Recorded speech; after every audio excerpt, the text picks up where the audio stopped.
Peter. Thank you, Caroline. Are any officials here preparing to fight Democratic lawmakers in the streets? Absolutely not. So the Democrats are really screaming from the rooftops about Doge, all centered around Elon Musk and USAID. Here's just a little bit of what they've been doing in the past few days.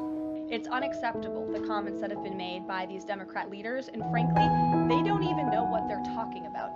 Because President Trump wasn't elected with a mandate from the American people to make this government more efficient. White House press briefings have piqued tensions through the roof since Caroline Leavitt stepped up to the mic. She has gone after the media, Democrats, other political parties, but this time she slammed Ilhan Omar and the Democrats, accusing them of inciting violence with reckless rhetoric. Now, we've all seen heated political debates.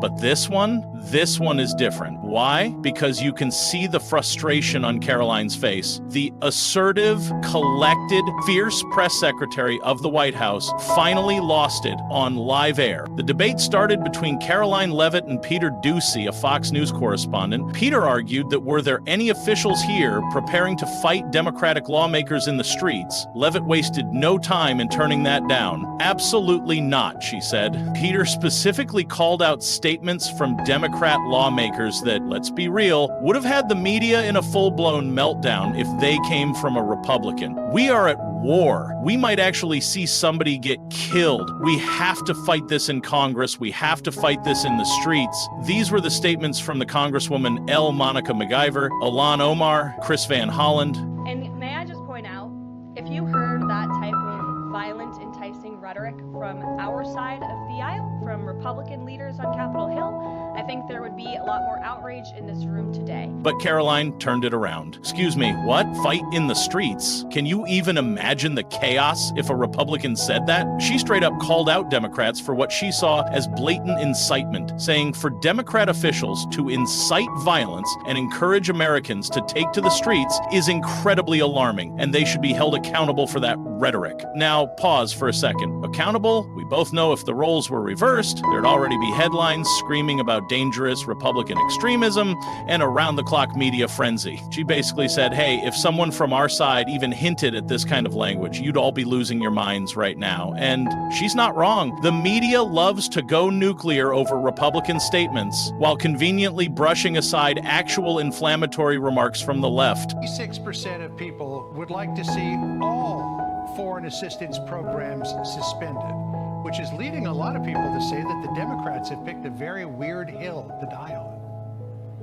That's because there's no other hill to die on, because President Trump continues to deliver on the promises that he made to the American people. And let's not ignore why she said this. It was a direct response to Democrats losing their minds over Elon Musk being tapped to help with government efficiency. Yes, Elon Musk. Some Democrats wasted no time calling his appointment corrupt, acting like Musk was about to personally pocket taxpayer money instead of, figuring out how to stop the government from burning through trillions with nothing to show for it. After the briefing, the Warfield switched to Twitter. Omar came out swinging, saying no one could threaten her unwavering love for America. Now, that's a strong statement, but let's be real. She wasn't just tweeting into the void. This was her direct response to Trump, who had just shared a video linking her to 9/11. And if you're thinking, wait, what? Yeah, that actually happened. The video cut together a clip of Omar speaking with horrifying footage from that day, basically implying she was downplaying the attacks. Democrats were livid, calling it outright incitement of violence, and they had a point. This wasn't just some random internet beef. This was the President of the United States putting a target on a sitting congresswoman. This is serious blaming. And let's not forget, threats against Omar weren't just theoretical. A Trump supporter had literally been arrested for threatening to kill her just days before. On Omar, been the focus of threats over remarks that she made about 9/11. She has faced increased death threats following a controversial tweet from the president. House Speaker Nancy Pelosi stepping up security for the Congresswoman. Omar turned the tables, accusing Trump's administration of targeting Muslim immigrants with discriminatory policies and twisting her words to make her look un-American. And you already know what happened next. Trump supporters doubled down, backing the video, defending him, and claiming she was just playing the victim. Meanwhile, progressive Democrats rushed to her defense, saying this was a dangerous escalation and that the rhetoric coming from the right was putting lives at risk. But before you jump on to pick sides, you need to have a clearer picture. Let's look at the history of both of these figures. What's Trump's history with 9/11? Donald Trump is doubling down on claims he made over the weekend that he saw thousands of Muslim Americans Americans in New Jersey celebrating after the September 11th terror attacks. Trump first made the remarks at a rally Saturday and then stood by them Monday night at an event in Columbus, Ohio. Where do we even start? The man has told some stories over the years, and let's just say fact-checking them has been a full-time job. First, there's the infamous claim that thousands of Muslims in New Jersey were celebrating when the Twin Towers fell. Not hundreds, not dozens, thousands. And let's be clear, there is zero evidence that this happened. None. Now, if he's asked today, he might create AI figures, or worse, pick Muslims celebrating Eid, saying this is them celebrating 9/11. But evidence or no evidence, it's not going to stop Trump from doubling down on it, insisting he saw it with his own eyes. Even law enforcement officials at the time said it never happened. But hey, why let facts get in the way? Then there's the money situation. After 9/11, aid was set aside for small businesses that were directly impacted by the attacks. Sounds fair, right? Well, Trump's company, which was not affected in any meaningful way, still took money from that fund, because of course he did. And I saw people, and I saw on television, and I read about it on the internet, and I read about it. So they said, oh, we can't find anything, Mr. Trump. And if that's not enough, he also claimed he helped clear rubble at Ground Zero. Now, first off, that would have been a major moment, and there would be some kind of proof, but there isn't. No photos, no testimonies, nothing. Just another Trump story that magically can't be backed up. But wait, there's more. He also once said he watched people jump from the towers, from Trump Tower. Quick geography check, Trump Tower is 4 miles away. There is no way he could have seen that. Physics just doesn't work that way. But that didn't stop him from saying it. You have one of the landmark buildings down in the financial district, 40 Wall Street. Did you have any damage, or did you know what's happened down there? Well, it was an amazing phone call I made. 40 Wall Street actually was the second tallest building in downtown Manhattan. And perhaps the most classic Trump moment of them all, just hours after the attacks, he went on TV and instead of focusing on the tragedy, pointed out that his building was now the tallest in downtown Manhattan. That's right, while the rest of the world was in shock, mourning, and processing what had just happened, he was out here basically saying, well, at least my building's winning now. So when Trump goes after people, let's not forget his own record, because if we're talking about twisting narratives, making things up, and just saying whatever sounds good at the moment, he's got a long history of doing exactly that. Now, don't be mad in the comment section, because I am getting to Ilhan's story as well. You all decide. I will lay out for you the latest storm following Congresswoman Ilhan Omar and ask you, is she deserving of this latest attack, or is she at this point being unfairly targeted?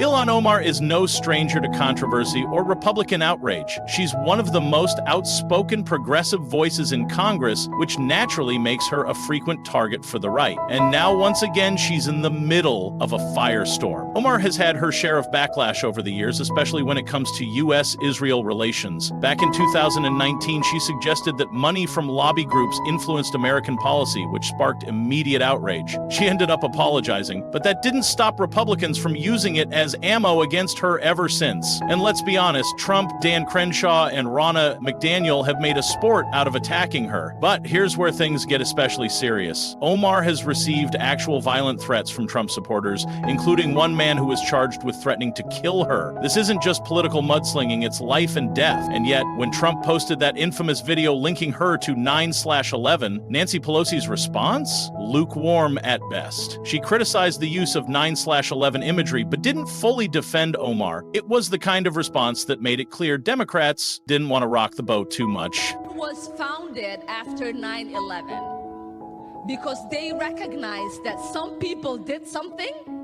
and that all of us were starting to lose access to our civil liberties. A big part of this backlash goes back to something Omar said in 2019 when she referred to 9/11 as some people did something. The right pounced on it, accusing her of downplaying the attacks. And let's be fair, those words were not great, but her supporters argue that the quote was taken out of context and weaponized to paint her as un-American. Democratic leaders like Elizabeth Warren pushed back hard, saying Trump's rhetoric was insane inciting violence. And honestly, there's some weight to that argument. Every time Trump goes after Omar, there's a spike in threats against her. It's not just speculation, it's documented. Bernie Sanders called the attacks disgusting and dangerous. Elizabeth Warren went even further, straight up accusing Trump of inciting violence against a sitting congresswoman. Pete Buttigieg called Trump out for using 9/11 as a political weapon, saying he was just stirring up hate. And Kamala Harris, she said Trump's rhetoric was beyond the pale, which, coming from her, says a lot. So when Democrats say Trump's words put lives at risk, it's not just political theater. But let's not pretend Democrats are innocent when it comes to heated rhetoric. Omar has made controversial statements on law enforcement, including calls to disband the Minneapolis Police Department after George Floyd's death. That's something Republicans have seized on, using it to push the narrative that Democrats are weak on crime. Meanwhile, Democrats say the GOP is fear-mongering and twisting their words for political gain. At the end of the day, this isn't just a back-and-forth feud. It has real consequences electorally and more importantly, for people's safety. Because whether it's Democrats calling out Trump or Republicans slamming Omar, the stakes in these political battles are getting higher. And the question we should all be asking is, at what point does rhetoric turn into real-world danger? And this also makes me think, is this a deliberate strategy shift from the Trump White House? It certainly looks like it. The administration is dialing up the rhetoric. And let's be real, it's not just about responding to criticism, it's about rallying the base. Every time they frame Democrats as radical, lawless, and dangerous, it reinforces the narrative that Trump is the only thing standing between America and total chaos. And it's effective. That you cannot be civil with a political party that wants to destroy what you stand for, what you care about. If you see anybody from that cabinet in a restaurant, in a department store, at a gasoline station, you get out and you create a crowd. At the core of all this is a larger political war, one that goes way beyond just Omar or Levitt. Republicans want voters to believe that Democrats incite violence and chaos. Democrats want voters to believe that Trump is a threat to democracy and promotes bigotry. And where does that leave the rest of us? Watching politicians argue over who is the bigger danger while the country just gets more and more divided. The media reaction to Caroline Levitt's press briefing was exactly what you'd expect. Completely split down the middle. Conservative outlets treated her comments like a mic drop moment, calling it a much-needed takedown of Democratic rhetoric. Fox News and other right-leaning platforms pushed the idea that Levitt was exposing hypocrisy. Liberal outlets, on the other hand, saw this as classic deflection. Instead of addressing legitimate concerns about Trump's policies, they argued, Levitt was just throwing out accusations to stir up outrage and shift the focus. Some even warned that her statements could be dangerous, adding more fuel to an already volatile political climate. MSNBC and CNN painted her remarks as part of a broader strategy, one designed to energize Trump's base while dodging questions about the administration's actual decisions. We're going to look at the receipts of this federal government and ensure it's accountable to American taxpayers. That's all that is happening here. And for Democrat officials to incite violence and encourage Americans to take to the streets is incredibly alarming, and they should be held accountable for that rhetoric. The real question is, are voters even paying attention to the substance of these debates anymore? Or is it all just about which side can yell the loudest? Do moments like this make people trust their leaders more, or just confirm whatever they already believed? At the end of the day, rhetoric matters. The way politicians talk shapes how people think, how they act, and even how safe they feel. So, what do we do with that? Do we hold everyone accountable for their words no matter what party they're in? Or do we just keep picking sides and pretending only the other team has a problem?